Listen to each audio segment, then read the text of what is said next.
A capacitor of capacitance 0.1 microfarad, देखिए capacitor है, is connected to the battery of the EMF 8 volt, ये battery EMF of 8 volt की, as shown in the figure. Under steady state condition charge on the capacitor देखना है और current in the resistance R between A and B देखना है। चलो check करते हैं। सबसे पहले एक चीज तो आपको क्लियर है, अगर स्टेडी स्टेट की सिचुएशन आ गई तो capacitor will behave as the open switch, ये बात तो आपको पता है। और अगर कैपेसिटर क्रॉस चार्ज निकालना तो हम कैपेसिटर के क्रॉस वोल्टेज निकालने यानी VA माइनस VB निकालने तो हमारा आंसर आ जाएगा। तो अगर इस सर्किट को रीड्रॉ करूं तो हम लोग बना सकते हैं, this is the 8 volt battery, then there is resistance of 10 ohm, this is the branch of the capacitor, जिसको मैं ओपन कर देता हूं समझाने के लिए, और यहां से यहां तक एक रेजिस्टेंस लगा देता हूं A और B पॉइंट के क्रॉस। अब देखो हम A और B के क्रॉस रेजिस्टर कैलकुलेट करते हैं। This 10 and 10 are series, it will be 20, this 20 and this 20 again they are parallel, so it is 10। अब ये पूरा यहां से यहां तक आपने 10 निकाल लिया, ये 10 और ये 10 दोनों मिला के क्या हो गया 20, और ये 20 और ये 20 दोनों मिला के पैरेलल में कितना हो गया 10। यानी A और B के अक्रॉस अगर मैं आपसे पूछूं कितना रेजिस्टेंस लगा हुआ है तो आप लोग बोलोगे इट इज 10 ओम। ये बात आपको समझ में आ गया? I hope it is clear to all of you. अब मुझे वोल्टेज निकालना अक्रॉस A एंड B। अगर मेरा voltage across A and B निकल गया तो हमारा एक कैपेसिटर अक्रॉस वोल्टेज भी आ जाएगा। अब यहां से जो करंट चलेगी, capacitor branch is open, it will not move in this branch, current will flow like this arrow.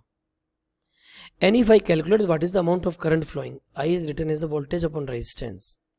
Voltage is 8 volt, resistance is 10 plus 10, both are in series, the net resistance is 8 by 20.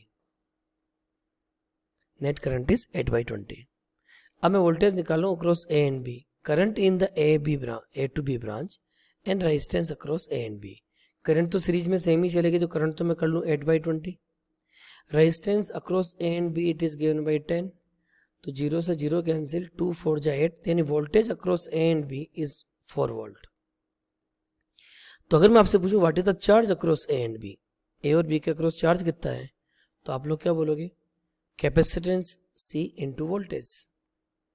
ये तो capacitance का cross charge आएगा। तो capacitance की value कितनी है आपकी, अगर आप देखो यहाँ पे कैपेसिटेंस की वैल्यू है 0.1 माइक्रोफेरेड, यानी 0.1 माइक्रो में आंसर है तो माइक्रो में रहने दो, into voltage is 4, तो what is the charge across the capacitor, 0.4 microcoulomb. Option A तो आपको परफेक्टली ट्रू है। अगर मैं करंट की बात करूं, current in the resistance R, ये जो रेजिस्टेंस R है 20 ओम का, इसमें कितनी करंट चल रही है, अब हम इसको कैलकुलेट करते हैं।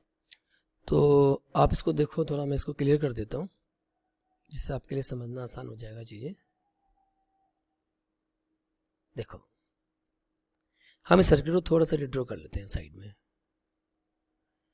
A से B के cross, only we are talking about A and B, and this resistance is 20 Om,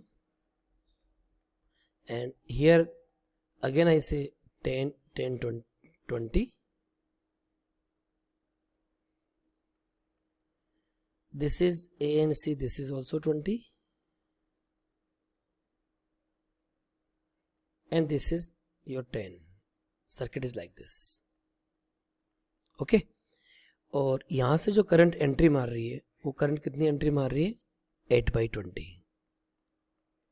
I hope it is visible to all of you. अब जो 8 by 20 करंट जा रही है, ये देखो इस रास्ते पे भी जा रही है, इस रास्ते पे भी जा रही है, इस रास्ते पे भी जा रही है, 3 रास्ते पे जा रही है। But you have to calculate the current which is flowing in this path are equal to 20 ohm. ये बात आपको पता चल गया। अब आपने A और B के अक्रॉस वोल्टेज आप कैलकुलेट कर चुके हो, वोल्टेज कितना है A और B के अक्रॉस 4 वोल्ट, यानी एक तरह से सिचुएशन ये बन रही है कि यहाँ पे एक A और B के अक्रॉस आपने 4 वोल्ट की बैटरी लगा रखी है। ये बात भी आपको समझ में आ गई होगी। तो मैं आपको इस रेजिस्टेंस में जो शेडेड रेजिस्टेंस है, अगर मैं आपसे पूछूं इसमें करंट कितनी चल रही है, तो आप लोग कौन सा फॉर्मूला यूज करोगे, you will use I equal to V upon R। voltage is 4, resistance is 20, 4 by 20 we can say 1 by 5, 1 by 5 means 0.2 ampere। तो यहाँ तो 0.2 एम्पेयर है ही नहीं है, तो 0.1 0.4 है, तो ऑप्शन सी और डी भी रॉन्ग हो गए। तो जो फाइनल आंसर आपका सही आएगा that is only option A.